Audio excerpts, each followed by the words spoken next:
Welcome viewers, आप सबका स्वागत है मेरे एक और नए वीडियो में। आज के वीडियो में हम भिन्न का जोड़ यानी एडिशन ऑफ फ्रैक्शन टॉपिक को कवर करने वाले हैं। भिन्न के बारे में हमने बेसिक जानकारियाँ ले ली हैं। जैसे भिन्न के सवाल अगर दिए हों तो बड़ी भिन्न हम कैसे निकालते हैं, छोटी भिन्न कैसे निकालते हैं। हमने टाइप 2 वाले क्वेश्चंस को भी देखा था, हमने टाइप 1 वाले क्वेश्चंस को भी देखा था और सारे तरीके समझ लिए थे। आज का जो है मेन टॉपिक हमारा है कि हम भिन्नों के जोड़ को कैसे सीखते हैं।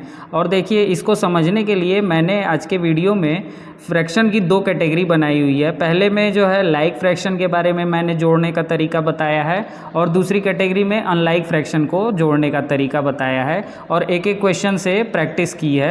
आप जो है पूरा वीडियो देखिएगा, तभी इस वीडियो में सारी बातों को समझ पाइएगा। चलिए बिना टाइम वेस्ट किए आज का अपना वीडियो स्टार्ट करते हैं। वंदे मातरम प्यारे बच्चों, स्वागत है आप सबका मेरे एक और नए वीडियो में, जहाँ आज हम भिन्न का जोड़ यानी एडिशन ऑफ फ्रैक्शन टॉपिक को कवर कर रहे हैं। चलिए वीडियो को स्टार्ट करते हैं। देखिए, लाइक फ्रैक्शन को जोड़ने के लिए हमें कुछ नहीं करना है, हमें बस ये देखना है कि डिनोमिनेटर में संख्याएं समान होनी चाहिए। यानी जो भी दोनों फ्रैक्शन दिए हुए हैं या 2 से ज़्यादा भी अगर फ्रैक्शन दिया हुआ है तो उसमें डिनोमिनेटर वाली संख्या जो है सेम होनी चाहिए, तभी ये लाइक फ्रैक्शन की कैटेगरी में आएगा।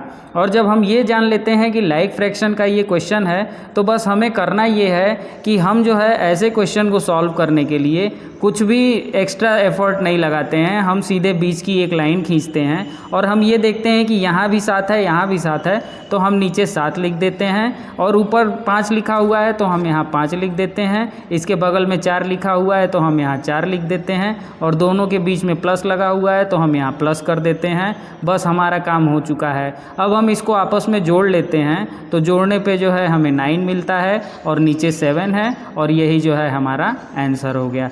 आइए क्वेश्चन से इसकी प्रैक्टिस करते हैं। क्वेश्चन दिया हुआ है 6/9 + 8/9, यानी 6/9 और 8/9 को हम ऐड करेंगे तो हमारा आंसर क्या होगा। तो हम यहाँ देख रहे हैं कि ये दोनों का डिनोमिनेटर यानी हर वाली संख्या सेम है, यानी यहाँ पे जो है 9 दिया हुआ है, ये लाइक फ्रैक्शन का क्वेश्चन बनता है। तो बस हमारा काम हो चुका है। हम जो है इसके नीचे 9 लिख देते हैं और ऊपर 6 लिखा हुआ है तो हम यहाँ 6 ले देते हैं। इसके बगल वाले फ्रैक्शन में 8 लिखा हुआ है तो 8 लिख देते हैं। दोनों के बीच में प्लस है तो प्लस कर देते हैं और इसके बाद से जो है दोनों को हम जोड़ देते हैं तो ये जो है हमें आंसर के रूप में मिल गया है और यही इस क्वेश्चन का आंसर होगा।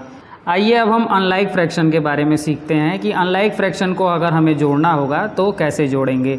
जैसे यहाँ देखिए, यहाँ डिनोमिनेटर दोनों में अलग अलग है तो हमारे सामने अब दिक्कत आ रही होगी, क्योंकि यहाँ पे तो हमारे पास जो है वो डिनोमिनेटर सेम था तो हमने जो है आसानी से इसको यहाँ ऐसे नोट कर दिया। लेकिन ऐसे सवालों में डिनोमिनेटर जब अलग अलग होता है तो हम सबसे पहला काम ये करते हैं कि दोनों संख्याओं का एलसीएम निकालते हैं।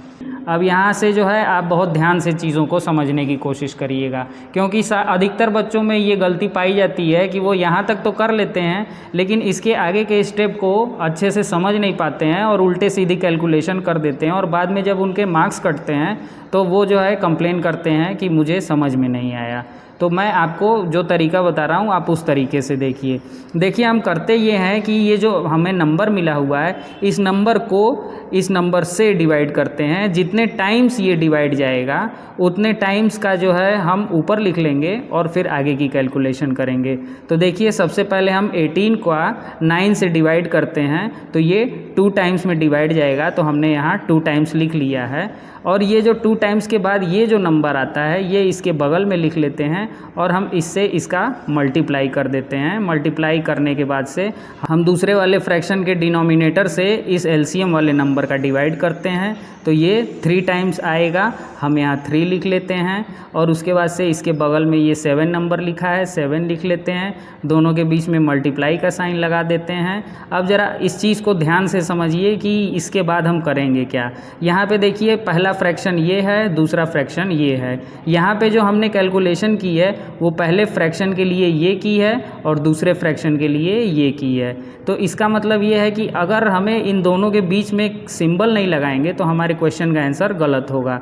तो हम यहाँ देख रहे हैं कि यहाँ पे ये प्लस साइन बना हुआ है तो हम यहाँ प्लस लगा देंगे। अब हमारा काम आसान हो गया है। अब 6 का 2 में मल्टीप्लाई करेंगे तो 12 हो जाएगा, प्लस कर देंगे 7 का मल्टीप्लाई करेंगे तो 21 हो जाएगा और अपॉन 18 लिख लेंगे।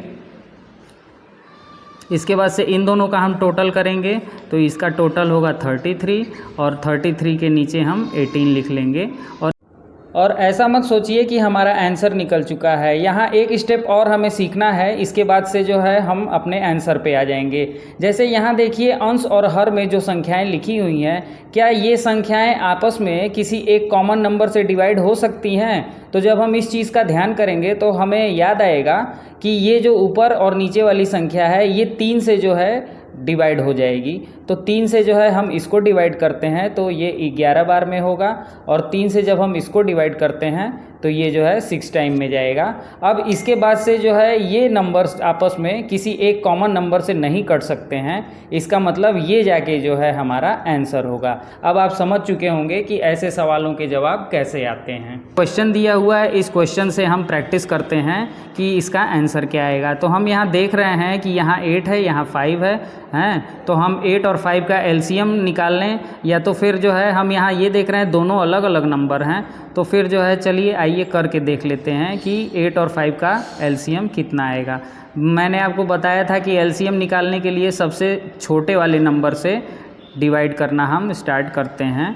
तो हम यहाँ डिवाइड करते जा रहे हैं, आप यहाँ देखते चले जाइए। और अगर आपने एलसीएम निकालने का तरीका नहीं सीखा है तो मेरी एक वीडियो इसके पहले आ चुकी है, आप उसमें आसानी से देख सकते हैं कि एलसीएम कैसे निकालते हैं हम, ठीक है। उसका लिंक मैं डिस्क्रिप्शन बॉक्स में दे दूँगा, आप वहाँ से उस वीडियो को देख लीजिएगा।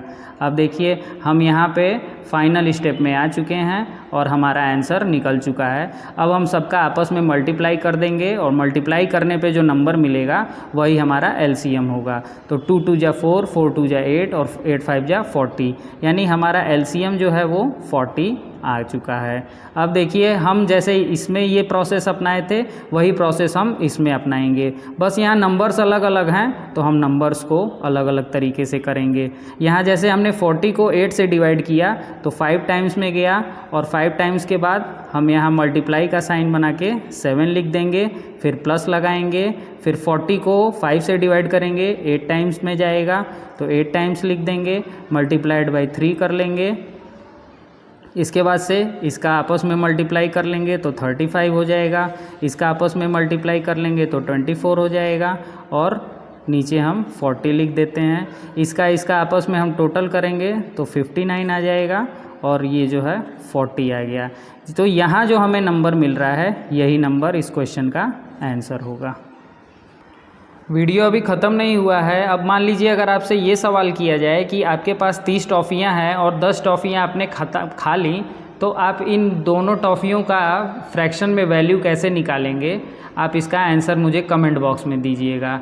चलिए आज के वीडियो में इतना ही। आज के वीडियो में हमने ये सीख लिया कि लाइक फ्रैक्शन अगर हमारे पास हो क्वेश्चन में तो हम इसका आंसर कैसे निकालेंगे, और अगर अनलाइक फ्रैक्शन मिले क्वेश्चन में तो हम इसका आंसर कैसे निकालेंगे। वीडियो पसंद आए तो वीडियो को लाइक और चैनल को सब्सक्राइब ज़रूर कीजिएगा। इसके बाद हम भिन्न का घटाने वाला पोर्शन ले आने वाले हैं, और उसमें भी जो है हम लाइक फ्रैक्शन को घटाना और अनलाइक फ्रैक्शन को घटाने का तरीका सीखेंगे। वीडियो अगर अच्छा लगा तो वीडियो को अपने दोस्तों में भी शेयर करना ना भूलिए, ताकि और लोगों को भी इससे फ़ायदा मिले। चलिए फिर आज के लिए इतना ही, मिलते हैं फिर अगले वीडियो में।